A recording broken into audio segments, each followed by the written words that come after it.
श्री भद्रकाली मैया बोल सच्चे दरबार की जय। बोल जगदम्बा भवानी की जय। गुरुदेव भगवान ऋषियों को कथा सुना रहे। ये ऋषियों, आज शांतनु को पुत्र प्राप्त हो गया और शांतनु ने अपने देवव्रत पुत्र को ला करके राजगद्दी पर बिठाया, स्वयं भगवती महामाया का आराधना करने लगा। ध्यान देना सज्जनों, एक बात बताऊं, जब जब भी भगवान या भगवती महामाया के भजन से हम आप लोगों का मन हटा, ध्यान हटा, दुर्घटना तब ही घटी है कि नहीं? कहते भी है ना, बोले महाराज सुरक्षा हटी, दुर्घटना घटी। एक दिन दोबारा भजन में लगा हुआ चंगा वाला, एक दिन दोबारा मन में विचार आया, अरे महाराज राजा था, शिकार खेलने चलता हूँ, जंगल में जाऊंगा। दोबारा से आखिर टका। राजा महाराजों में बड़ा शौक होता था महाराज। शांतनु ने अपना धनुष बाण लिया और धनुष बाण को लेके प्रभु प्रेमियों चले गया जंगल में, और जंगल में जब शिकार खेलने गया तो यमुना के किनारे जा रहा है। और ध्यान देना, हमें अपनी इंद्रियों को कंट्रोल में रखना चाहिए। इन इंद्रियों पर कंट्रोल नहीं रहेगा तो कहीं भी पथ भ्रष्ट हो सकते हैं। बोलो जगदम्बा भवानी की। अब देखिए, जब वो गया यमुना के किनारे तो शिकार खेलने के लिए, अब खुशबू आ रही, कैसी? कस्तूरी की तरह बड़ी प्यारी प्यारी खुशबू आ रही। ध्यान देना, वो खुशबू को देखता देखता महाराज, अरे ये किसकी खुशबू होगी, बड़ी अच्छी खुशबू है। और जहां खुशबू आ रही थी उसी ओर को गया और आगे यमुना के किनारे क्या देखा? एक सुंदर नौजवान देवी वहां पर बैठी हुई है। और वो कौन है पता? वो वही सत्यावती है, वही महाराज उस मल्लाह की बेटी है जिसको मछोदरी भी कहते हैं। पराशर ऋषि के वरदान से जो अब मछोदरी नहीं, जो योजन गंधा बन चुकी है, बड़ी अच्छी खुशबू जिसके शरीर से आ रही, उस खुशबू को सूंघ के मुग्ध हो गया राजा। बोलो जगदम्बा भवानी की। और उस खुशबू का आनंद लेने लगा महाराज। बस जाना, ध्यान देना, ये घ्राण इंद्री का काम है। ये आंखें, ये नाक, ये कान, ये इंद्रियां बड़ी खराब है। यही तो मन को फंसाती है महाराज। और राजा का मन फंस गया सुगंधित लेने में। जैसे नौजवानों सुंदर देवी को देखा तो मन में विचार करने लगा, अरे कितनी सुंदर है, कितनी सुंदर खुशबू इसके शरीर से आ रही है। और विचार करने लगा, अरे मेरे घर में भी तो पत्नी नहीं है। कहाँ विचार चले गया? ध्यान दो थोड़ा। अरे मेरे घर में भी पत्नी नहीं है, और यदि ये देवी मेरे साथ ब्याह करा ले तो महाराज मेरा तो जीवन ही सुधर जाएगा। देखो भैया, कईयों के शौक होते हैं, बस कोई 70 साल के, अभी परसों या चौथ में देख रहा था, हमारे हिमाचल की घटना, बाहर की नहीं, हमारा समाचार पे आई थी। 85 साल के बुजुर्ग ने 57 साल की देवी से ब्याह कराया। कितने साल की? यदि आप चाहो तो प्रमाण दे दूंगा, शायद मेरे पास है। और अब 85 साल का बुजुर्ग है, 57 साल की देवी है, और कुल्लू की ये घटना है। लाहौल स्पीति की वो देवी है, वहां ढाबा चलाती थी कुल्लू। अब बताओ मेरे भाई और बहनों, अक्सर लोग कहते हैं, कौन कहता है कि बूढ़े इष्ट नहीं करते? इसका मतलब तो ये है कि ये तो माता रानी बचा सकती है साहब। तो जवान लोग कहते थे बुढ़े, अरे यहाँ तो बुढ़े भी, हाय हाय हाय। ये माँ की कृपा है, मेरी माँ है। माँ बचाना बचाना, बाकी शायद ही कोई बच पाए। यदि माँ का हाथ ऊपर हो तो माँ ही बचाने वाली है साहब। अरे उम्र है भजन करने की, तू अभी भी ब्याह कर रहा है? कब जपेंगे भगवान का नाम? बोलो, टाइम नहीं है मेरे भाई बहन। आज राजा शांतनु मन में सोचने लगा, चले गया देवी के पास और जाके कहो, देवी तुम इस निर्जन जंगल में क्या कर रही हो? तुम कौन हो? उस देवी ने कहा, महाराज सत्यावती मेरा नाम है, और ये जो नदी है यमुना, इसमें आते जाते राइयों को आर पार कराती हूँ। मेरे पिता मल्लाह है महाराज, किश्तियां चलाते हैं, केवट, और जो पैसा मिलता अपने परिवार का पालन भोजन करते हैं। और महाराज राजा ने देखा कि गरीब है। ध्यान देना, गरीबी अलग चीज है, बुरा मत मानना। गरीबी में भी कोई ऐसा काम मत करना जिससे हमारा चरित्र हीन हो जाए। बोलो जगदम्बा भवानी की। धन्य है मेरी माँ सत्यावती। आज राजा ने कहा, देवी देखो मेरी भी रानी नहीं है और मेरा नाम शांतनु है और राजा हूं मैं, और देवी मैं तुम्हारे को कहता हूं कि तुम मेरे से ब्याह कर लो। मुझे पसंद करके यदि तुम मेरे से ब्याह कर लोगी तो तुम मेरी रानी बन जाओगी और आनंद से जीवन जियोगी, जो बाकी बचा जीवन है। उस सत्यावती देवी ने कहा, हे राजन मैं जवान हूं, मैं ये नहीं कहती कि मैं ब्याह नहीं करूंगी, कुंवारी ही रहूंगी, ये तो झूठी बात है। ब्याह में कराऊंगी पर मैं अपनी मर्जी से ब्याह करने वाली नहीं हो। बोलो जगदम्बा भवानी की। प्रत्येक बेटी के लिए इस कथा से शिक्षा लेनी चाहिए। आजकल भी बहुत बुरा हाल हो रहा है। माताओं बहनों थोड़ा संभलिए और अपने संतान को भी सुधारिए। इस कथा को अवश्य हमें अपने बच्चों के लिए भी सुनाइए। हमारे YouTube चैनल के ऊपर शाम को मैं प्रसारित करूंगा क्योंकि यहाँ नेट थोड़ा कम है, तो महाराज हमारा YouTube चैनल आप लोग सब्सक्राइब जरूर करिएगा। पंडित मदन लाल प्रवासा के नाम से है। और भैया इस कथा को जब मर्जी फिर आप लोग सुने। आप सबों के चेहरे इसमें कैद हो रहे हैं और कैसे आप लोग कथा सुन रहे हैं ना, फिर देखना तब लगेगा पता, मेरा तो ठीक नहीं आया।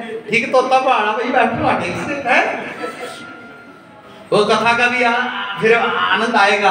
और बहुत दूर दूर तक हमारे भक्त जन हैं जो विदेशों तक कथा का श्रवण करते हैं। तो भैया लगे लोगों को भी और अपने बच्चों को जरूर इस कथा को सुनाना। आजकल की चाहे बेटा हो चाहे बेटी हो, मैं हाथ जोड़ के निवेदन करो, अपनी मनमर्जी मत करना महाराज। बेटियों से निवेदन है, देखिए कन्या का होना बड़ा जरूरी है। मैं आगे जरूर आपको बताऊंगा, बहुत जरूरी है। माता पिता पालते हैं पलोसते हैं, पर आज जमाने की हवा बड़ी खराब हो गई है। मेरी प्यारी बेटियों, ऐसा घिनौना गंदा काम मत कर देना। अरे जिन माता पिता ने बड़ी मुश्किल से पाला है पलोसा है, उनको कन्यादान का अवश्य मेरे समय देना। वो माता पिता अपने हाथों से कन्यादान को कर पाए। आजकल बहुत बुरा हो रहा है। और सत्यावती ने कहा, महाराज मैं ये नहीं कहती कि मैं आपके साथ ब्याह नहीं करूंगी, मुकृति में है नहीं और मर्जी में अपनी करूंगी नहीं। यदि आप चाहो मेरे साथ ब्याह करना तो मेरे घर पे चलिए और मेरे पिताजी से मेरा हाथ मांगिए। काम की बात है कि यदि मेरे पिताजी राजी हो गए तो मैं तुम्हारे से ब्याह कर लूंगी। यदि मेरे पिता जो है राजी नहीं होंगे तो मैं आपसे ब्याह नहीं करूंगी। ये मैं अभी आपको, कहा है तुम्हारे पिता घर में गए हैं भोजन करने, और राजा इतना उत्सुक हो गया, लालायित हो गया, मुक्त हो गया उस देवी को देख के, कब वजह से मैं इसका पति बन जाऊं महाराज। और उसको पता ये तो गरीब लोग हैं, मैं राजा ठहरा और महाराज इसका पिता क्यों नहीं मानेगा, क्योंकि लोग धन दौलती तो देखते हैं कितना कमाल बनता है। बोलो जय माता दी, जय माता दी।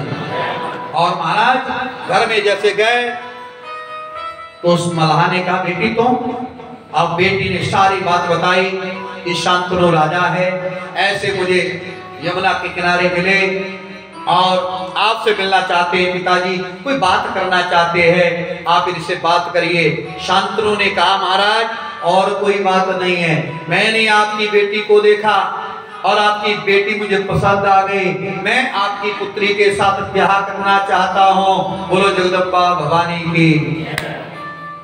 हे केवल आप अपनी सुंदर बेटी सत्यावती का विवाह मेरे साथ करा दो, क्योंकि मेरे आजकल पत्नी नहीं है। शांतनु ने तो सोचा था कि मान जाएगा, पर ध्यान देना ये पिता का परम धर्म है भैया। क्या देखे, अपने बेटी का भला और बुरा सोचना।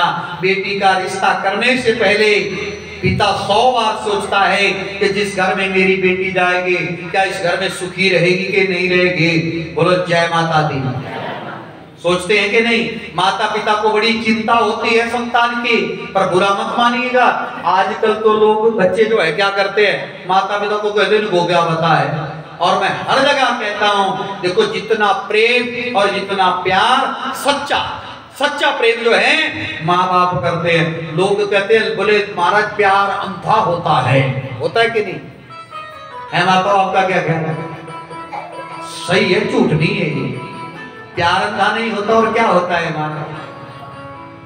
अरे वो माता पिता जिनके अभी 2 महीने का गर्भ होता, 3 महीने का, वो माँ आंखें बंद करके अपने उस गर्भस्थ बालक से कितना प्रेम करती है, प्यार करती है, ये पता नहीं होता बेटा होगा कि बेटी होगा, ये कोई पता नहीं, इतना भारी प्रेम उससे कर बैठती है। और महाराज अंधी होके कर लेते माता पिता। और मैं अक्सर कहा करता हूं, दुनिया वालों का प्रेम 10 महीने छोटा है, हमारे माँ बाप का हमारे से प्रेम 10 महीने बड़ा है महाराज। उनको नहीं ठुकराना, उनको ठुकराएंगे तो हम भी कहीं सुखी नहीं रह पाएंगे। बोलो जगदम्बा भवानी की। और हमारे बारे में निस्वार्थ सोचने वाली है तो माँ और पिता, बाकी तो नहीं सोचने वाले। बताऊं माँ का प्यार कैसा होता है मेरे भाई बहन। और आजकल का एक थका मांदा आदमी गया और जाकर के क्या है, मुंह पसीना पसीना हो गया है। माँ बाप को जिसने छोड़ दिया था घरवाली के पीछे गया और थका मांदा आके अपनी घरवाली की चुनरी पकड़ी। चुनरी गाय के लिए प्यार करता है ना, और इस चुनरी को पकड़ के अपने मुंह को साफ करने लगा। जब मुंह को साफ करने लगा तो घरवाली पता क्या कहती है, हमारा पीछे हटो। अरे हटो, मेरी चुनरी को छोड़ो। क्यों छोड़ो भला? अरे तुम्हारा मुंह गंदा है, आप इस गंदे मुंह से मेरी चुनरी को पहुंचेंगे, मेरी चुन्नी खराब हो जाएगी। और वही जाता है कि नौजवान अपनी माँ के पास गया, माँ की चुनरी को लिया और माँ की चुनरी को लेकर के मेरे भाई बहन मुंह पोंछने लगा। जैसे मुंह पोंछने लगा तो वो माँ क्या कहती है, ओ मेरे लाडले, मेरी चुनरी मत ले बेटा। क्यों? अरे मेरी चुनरी से तू अपना मुंह पोंछेगा, मेरी चुनरी पहले गंदी है, तेरा मुंह गंदा हो जाएगा। जाती है और नया महाराज रुमाल ला के अपने बेटे का मुंह साफ करती है। इसको कहते हैं माँ। समझाई बात के नहीं? और हम आप लोग अंधे हो जाते हैं उसके पीछे।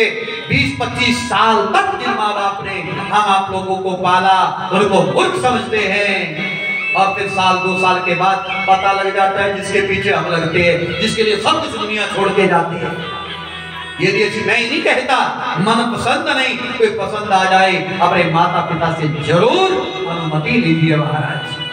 माँ बाप को भी अच्छा लगे बात करिए, मैं इनकार नहीं करता हूँ। बोलो जगदम्बा भवानी, जोर से बोलो जगदम्बा भवानी। महाराज जैसे उस मल्लाह को पता लगा तो मल्लाह ने कहा, राजन आप भले राजा है, हम भले गरीब हैं, पर मैं हाथ जोड़ के निवेदन करता हूँ, मैं अपनी बेटी आपको पत्नी रूप में नहीं दे सकता हूँ, ये रिश्ता मुझे मंजूर नहीं है।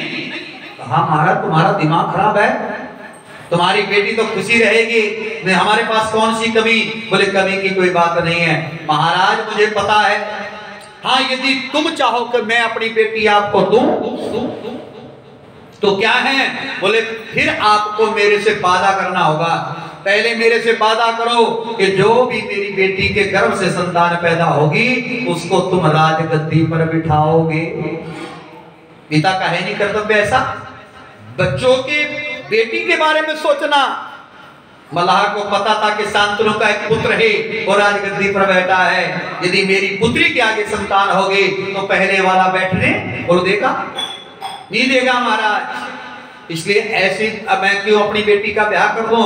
और महाराज कहा, अब राजा सोचने लगा, ऐसा तो मैं कर नहीं सकता। कर सकता हूं मैं अपने बेटे को कैसे कह दूं कि बेटा तो उतर जाना और जो इसके संतान आगे हो तो उसको गद्दी पर बैठा देना। वहीं से राजा शंतनु का चेहरा उदास हो गया और वापिस घर में आ गया।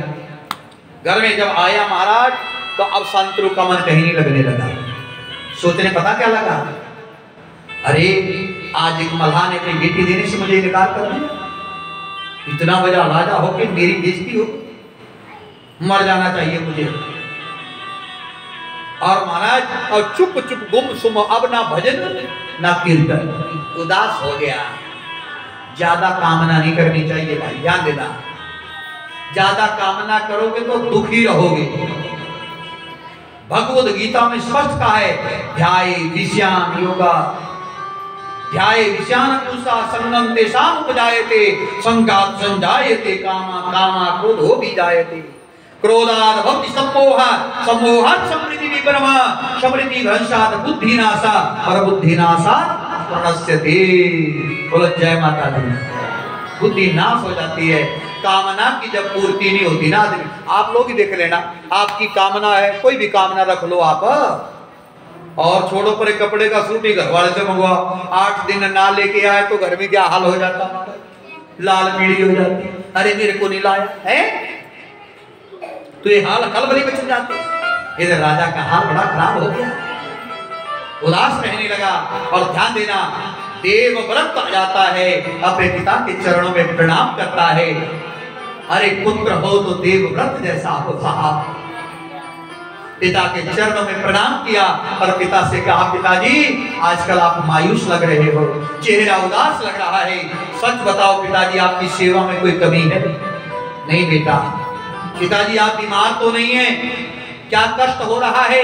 आप अपने दुखी होने का कारण बताओ। अब पिता क्या बताए, बोलो बताएगा कुछ? पिता कुछ नहीं बोले। पिताजी सच बताओ आप दुखी क्यों रह रहे हैं, दुखी होने का कारण? अब देखो डायरेक्टर तो नहीं कह सका कि मेरे ब्याह की कामना हुई थी। अब देवव्रत से कहा, बेटा मैं दुखी हूं तो तेरे कारण हूं। बोलो जगदम्बा भवानी की। पिताजी मेरे कारण?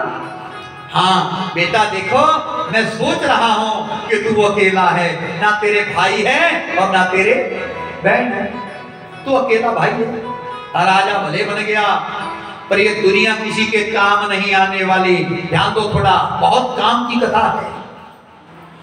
शांतनु कहता है, बेटा भाई भाई की भुजा होती है, मैं चाहता हूं एक भाई तुम्हारे और हो जाए, 1-2 भाई और हो जाए ना तो वो तेरा सहारा हो जाएंगे, क्योंकि जितना सहारा भाई का होता है, सच कहता हूं साहब, इतना सहारा किसी का नहीं होता, मित्र का भी नहीं होता।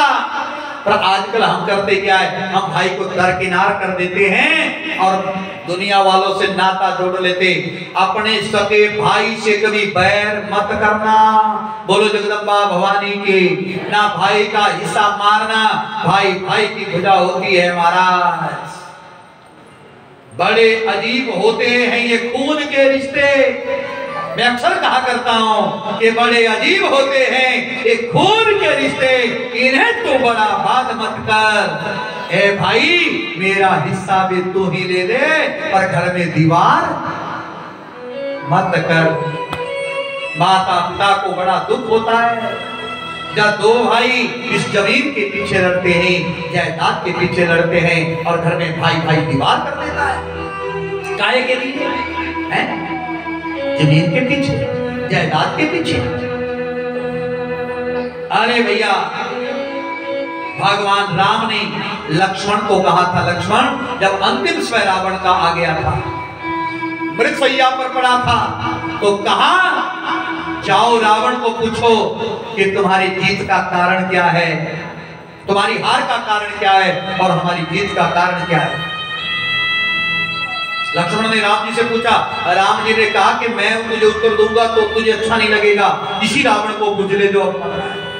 उस समय रावण ने एक ही बात कही थी कि लक्ष्मण यदि राम आज मेरे से जीत रहा है तो राम के साथ तेरे जैसा लक्ष्मण भाई खड़ा था, और यदि मेरी हार हो रही है तो मुझे तो मेरे भाई भविष्य ने ही मार दिया, मेरा भाई मेरे साथ नहीं था। जीत उसी की होती है जो भाई भाई से लड़ता नहीं।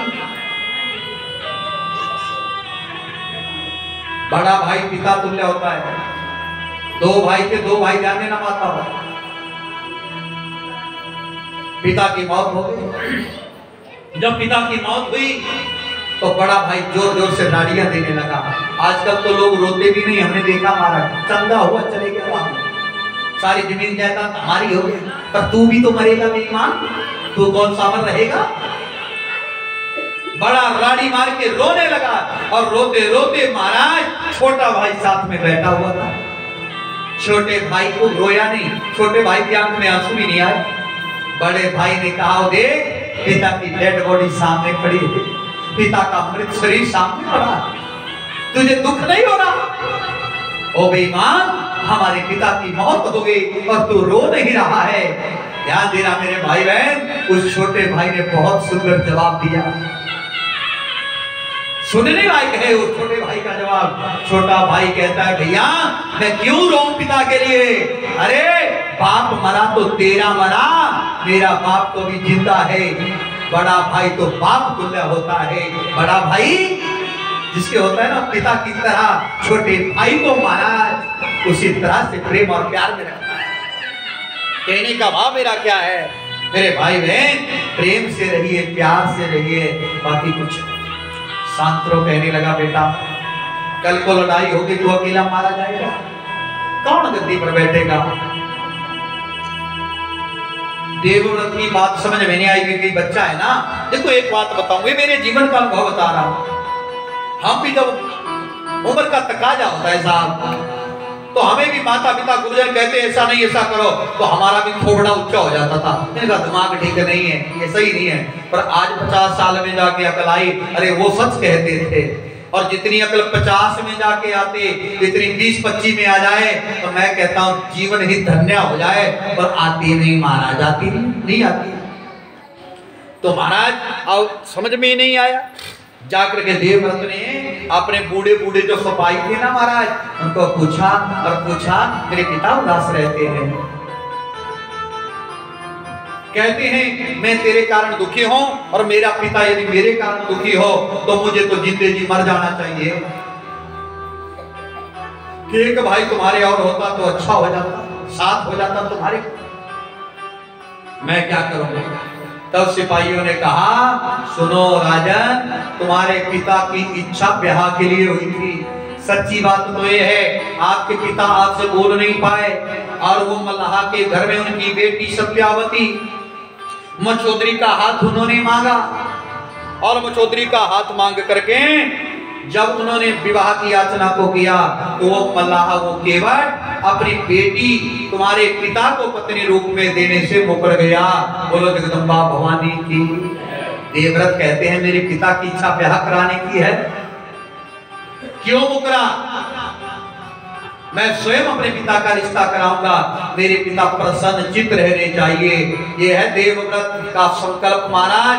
संतान हो तो देवव्रत जैसी मेरे माता पिता जो हैं वो दुखी नहीं होने चाहिए। बोलो जगदम्बा भवानी की।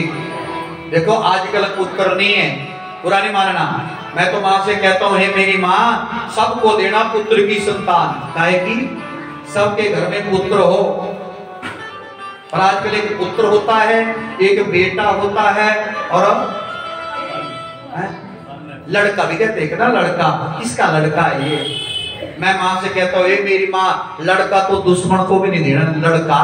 अब अर्थ बता रहा हूँ तीनों का। आप लोगों ने भी विचार कर लेना कि हमारे घर में पुत्र है कि बेटा है कि लड़का है। और आजकल के जो नौजवान हैं उनसे हाथ जोड़ के निवेदन है अपने माता पिता के पुत्र बनने का प्रयत्न करे। बेटा और लड़का ना बने तो ज्यादा अच्छा है। पुत्र का मतलब क्या है? बोले पुण्य नाम नरकादेस्मात् तारयते पितरा पुत्र इति प्रोक्ता। जो अपने माता पिता को घोर नरक से तार दे, नरक में न पड़ने दे, वो है पुत्र। और पुत्र का धर्म बताऊं क्या है?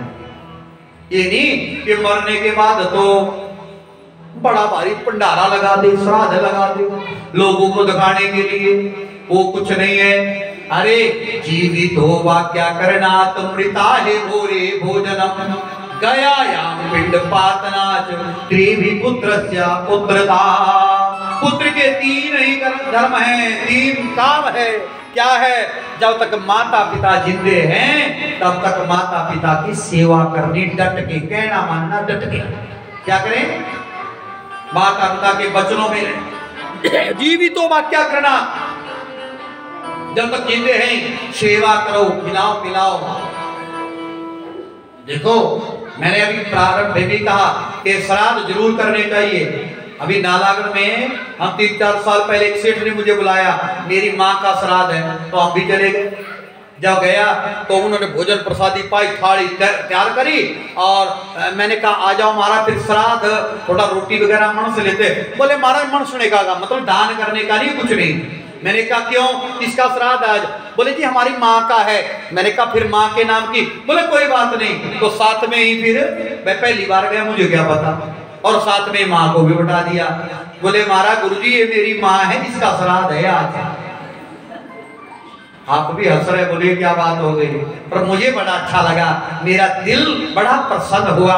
सेठ कहने लगा लोग मरने के बाद श्राद्ध करते हैं, क्यों ना मैं अपनी माँ को जिंदे जी हलवा पूड़ी कचौड़ी प्रसाद बना करके माँ को खिलाऊं। महाराज ये है असली श्राद्ध। बोलो जगदम्बा भवानी की। जिंदे जी सेवा और मरने के बाद क्रिया कर्म स्पिंडन।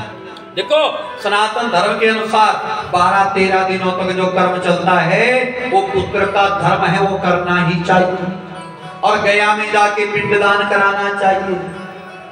गया में पिंडदान करने का मौका न लगे तो आपने सुना है धुंधुकारी प्रेत की मुक्ति हुई थी गोकर्ण के श्रीमद् भागवत कथा करने से। प्रत्येक संतान को चाहिए माता पिता से भागवत की कथा, श्रीमद् भागवत की कथा जरूर कराए। बोलो राधे राधे। तो सब बोलो एक बार राधे राधे। एक काम है पुत्र के, जिंदे जी सेवा, मरने के बाद क्रियाक्रम, गया में पिंडदान, बस। और पुत्र भी 3 प्रकार के हिसाब होते। 3 प्रकार के कौन से? उत्तम, मध्यम, निकृष्ट दर्जे के। उत्तम पुत्र कौन है? उत्तम है जो माता पिता के मन की बात जान ले और वैसा काम और व्यवहार करे। उत्तम दर्जे के कोटि में आते हैं भगवान राम। हम तो नहीं आने वाले। भगवान राम जी कैसे? पिता दशरथ ने नहीं कहा कि बेटा तू चले जा। लोग कहते पिता ने वनवास दिया, पिता ने नहीं दिया। कैकेयी ने कहा ही था 2 वचन पूरे कर दो। राम जी को पता लगा, अरे राम ने जान लिया यदि मैं जंगल में ही जाता हूं मेरे पिता के वचन टूट जाएंगे। मेरे जंगल में जाने से मेरे पिता के वचनों की पालना होगी। तो महाराज उत्तम पुत्र वही है जो माता पिता के मन की बात को जान के कर्म करे। ये है हमारा उत्तम। मध्यम दर्जे का पुत्र जो माता पिता का कहना मानने वाला हो, और जो कहना नहीं मानने वाला वो पुत्र नहीं है। वो क्या है? अक्सर कहता हूं मैं महाराज, वो माता पिता की निष्ठा में जैसे कीड़े पड़े होते हैं ना, वो तो कीड़ों से भी गया गुजरा है। बोलो जगदम्बा भवानी की। ये पुत्र। और दूसरा होता है बेटा। चलो पुत्र ना हो तो बेटा ही हो जाए, वो भी चंगा है। बेटे का मतलब है जो मिल बांट करके माता पिता के साथ घर में काम कराए, माता पिता का हाथ काम में बंटवाए, समझ गए ना? मिल बांट के जो काम करे वो है बेटा। और लड़का बोलो पता आपको? या है नहीं किसी के? तो क्या बताओ ना, यहाँ सबके पुत्र है, आप बधाई के पात्र हैं सब। पर इक्के दुक्के के हो सकता हो, चाहे एक की हो। देखो भाई से भाई तो अलग होता है, पर हमने देखा है यहाँ एक हो वो भी डेरा माई बाप से बुढ़ापे में जाके बोलो लगने लगा लेता। और लड़ना, फिर देखो लड़के का मतलब सीधा ही बोले लड़ लड़के क्या माँ बाप से लड़ लड़के। बुढ़े रानी जमीन नाम की नहीं रानी नहीं तो मैं अंबाड़े करना कोर्ट में खड़ा, ये मेरा हक है, मैं लेके चलूंगा। है कैसे नहीं देगा तू मेरे को? जो हर बात पे माँ बाप से लड़ता है वही लड़का है। इसलिए भगवान लड़का किसी को ना दे। बोलो जगदम्बा भवानी की। मेरे भाई बहन आज देवव्रत को बताया, और जब पता लगा तो धन्य है मेरे देवव्रत जी महाराज। शिक्षा ले लो, शिक्षा कैसे? देवव्रत पिता की इच्छा को पूर्ण करने के लिए आज मन में विचार किया मैं स्वयं जाऊंगा पिता का रिश्ता लेकर के। इसलिए मेरे भाई बहन हमें भी अपने माँ बाप को कभी भूलना नहीं। माता पिता की जितनी हो जाए वो सेवा कम है। किसी ने बड़ा सुंदर कहा है, समय तो नहीं इतना ज्यादा पर 2 शब्द जरूर बोलेंगे, सब बोलेंगे अपने माता पिता का ध्यान रखते हुए। ताली बजाएंगे माँ बाप के नाम की, और क्या कहेंगे? भूल न बंदे मात पिता को जिसने तुझको जन्म दिया। भूल न